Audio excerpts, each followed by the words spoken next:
Everyone, आप देख रहे हैं कॉमर्स पॉइंट और आज के इस वीडियो में मैं आपके साथ डिस्कस करूंगी ग्रेजुइटी के बारे में।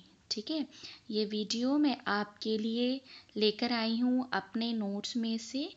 तो इसमें हम डिस्कस करेंगे कि ग्रेजुइटी क्या होती है, किस सेक्शन के अंदर ग्रेजुइटी जो है वो एग्जम्प्टेड है, इसके ऊपर टैक्स नहीं लगेगा।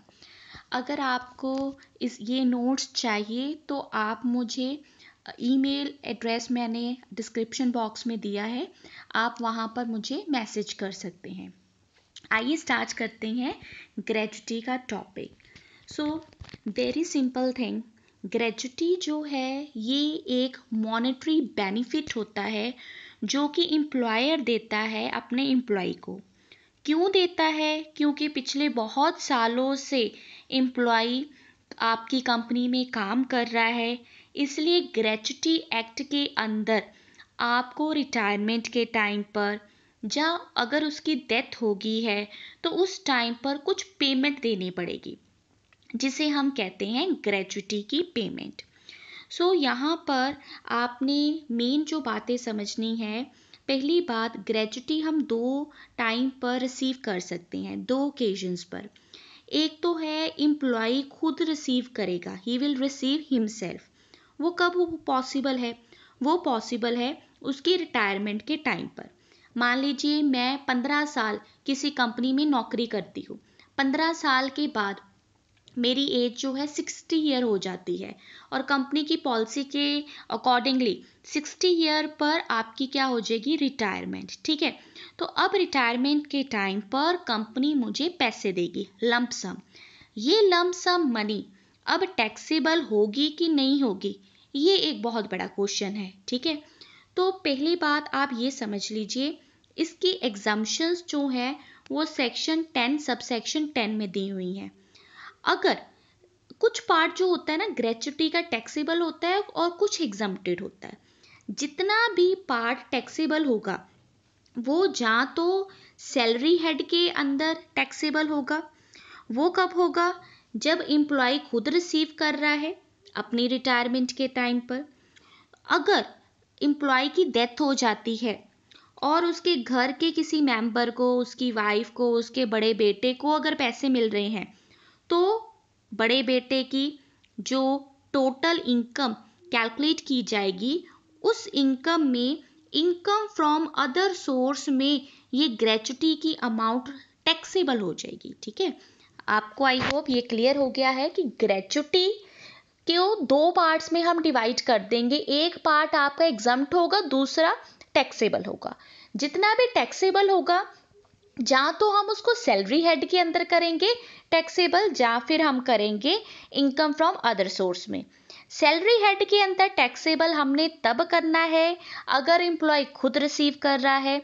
अगर उसका लीगल हायर रिसीव कर रहा है तो वो इनकम फ्रॉम अदर सोर्स में आपने टैक्सेबल कर देना है। ठीक है, तो अब एग्जम्प्टेड अमाउंट को पढ़ने से पहले मैं ग्रेजुइटी से रिलेटेड इंपॉर्टेंट फैक्ट्स को डिस्कस करना चाहती हूँ। सबसे पहली बात, ग्रेजुइटी जो है that is the monetary benefit, पैसे में मिलता है। Mandatory for employees to have complete a minimum of 5 year in this service to be able to receive the gratuity. अगर आप ग्रेजुइटी लेना चाहते हैं तो उसकी एक कंडीशन है कि आपको एटलीस्ट 5 साल उस कंपनी में काम करना है। लेकिन ये 5 साल वाली जो कंडीशन है वो एप्लीकेबल नहीं होती अगर एम्प्लॉय की डेथ हो जाती है या एम्प्लॉय को काम करते हुए कोई डिसेबलमेंट हो जाती है। ठीक है, मान लीजिए एम्प्लॉय का हाथ कट गया, हाथ के कट जाने से अब जो एम्प्लॉय है वो और काम नहीं कर सकता, अब उसको आपने ग्रेजुइटी की पेमेंट करनी है, तो इस केस में जो भी आप पेमेंट करोगे उसमें 5 साल वाली कंडीशन एप्लीकेबल नहीं होगी। दूसरी बात, ग्रेजुइटी के एक्ट को ज़रूर याद रखना। ग्रेजुइटी का जो इंडिया में एक्ट है that is the payment of gratuity act 1972। ठीक है, अब ग्रेजुइटी कब कब मिल सकती है? रिटायरमेंट के टाइम पर, रजिस्ट्रेशन के रेजिग्नेशन के टाइम पर, आपकी डेथ के टाइम पर, या फिर कोई अगर डिसेबलमेंट हो जाती है।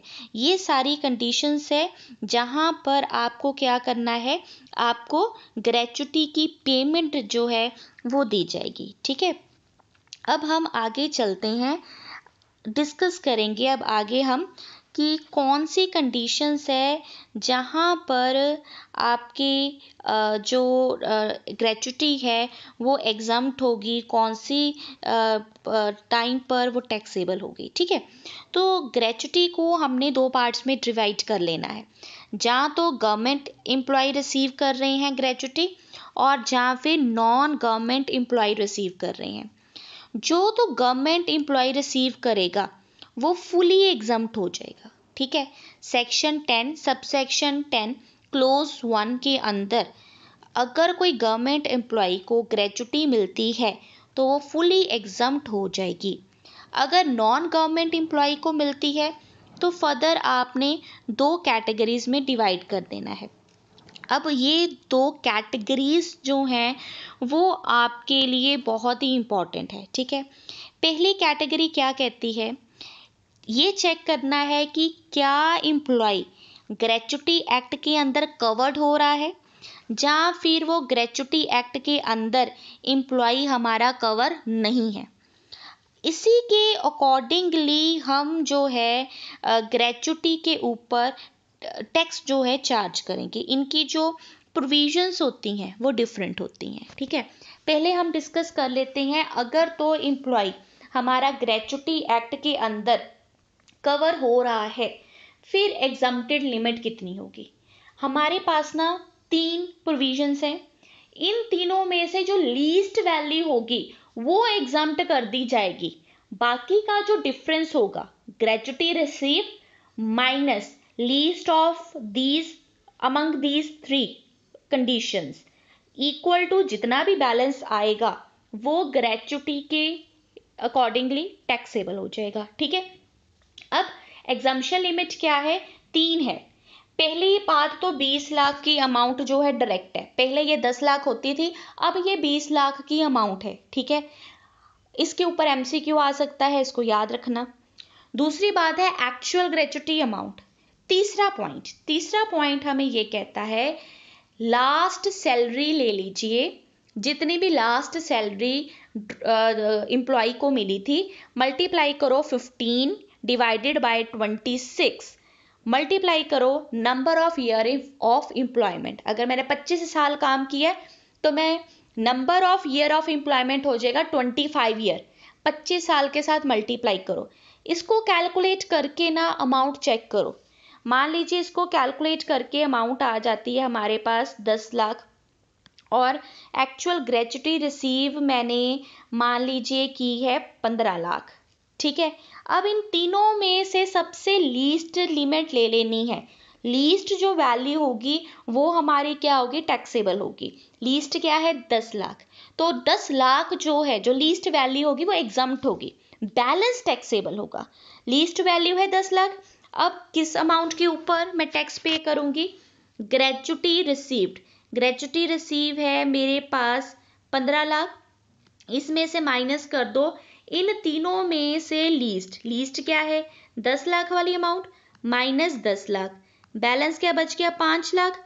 अब 5 लाख अगर तो मुझे मिल रहा है, एम्प्लॉय को मिल रहा है, तो सैलरी हेड के अंदर 5 लाख डालकर इसके ऊपर टैक्स लगा देना है। अगर एम्प्लॉय मर गया है, उसकी फैमिली मेंबर को मिल रहा है, तो इस 5 लाख को अदर सोर्स ऑफ इनकम में डालकर वहां पर टैक्सेबल कर देना है। ठीक है, सो ये सारी प्रोविजंस होंगी अगर एम्प्लॉय ग्रेच्युटी एक्ट के अंदर कवर हो रहा है। उसके बाद लास्ट हम कवर करते हैं, अगर आप ग्रेच्युटी एक्ट के अंदर कवर नहीं हो, फिर क्या करेंगे, फिर भी 3 कंडीशंस है, लीस्ट वैल्यू हमने उठा लेनी है। अब 3 कंडीशंस क्या है, सबसे पहले एक्चुअल ग्रेच्युटी। मान लीजिए कि एक्चुअल ग्रेच्युटी अमाउंट जो है वो मुझे मिली है 25 लाख। ठीक है, दूसरी लिमिट है मेरे पास 20 लाख की, ये फिक्स्ड है, 20 लाख फिक्स होगी अमाउंट। ठीक है, फिर तीसरा मैं कैलकुलेट करूंगी, अब यहाँ पर आ जाएगा एवरेज सैलरी लेनी है लास्ट 10 मंथ्स की। ठीक है, मल्टीप्लाई 1/2 मतलब उसका हाफ कर देना है into number of years of employment. मान लो इसको सारे को कैलकुलेट करके ना अमाउंट आ जाती है 15 लाख। अब मुझे बताओ कि टैक्स जो है वो मैं कितना चार्ज करूँगी। So the tax amount of the tax that will be equal to हमारी actual gratuity that is the 25 lakh minus इन तीनों में से लीस्ट, तीनों में लीस्ट क्या है 15 लाख, 15 लाख माइनस कर दिया, बैलेंस क्या बच गया 10 लाख। तो 10 लाख के ऊपर मुझे क्या पे करना पड़ेगा, टैक्स पे करना पड़ेगा। आई होप आपको ये वीडियो जो है यूज़फुल लगेगी।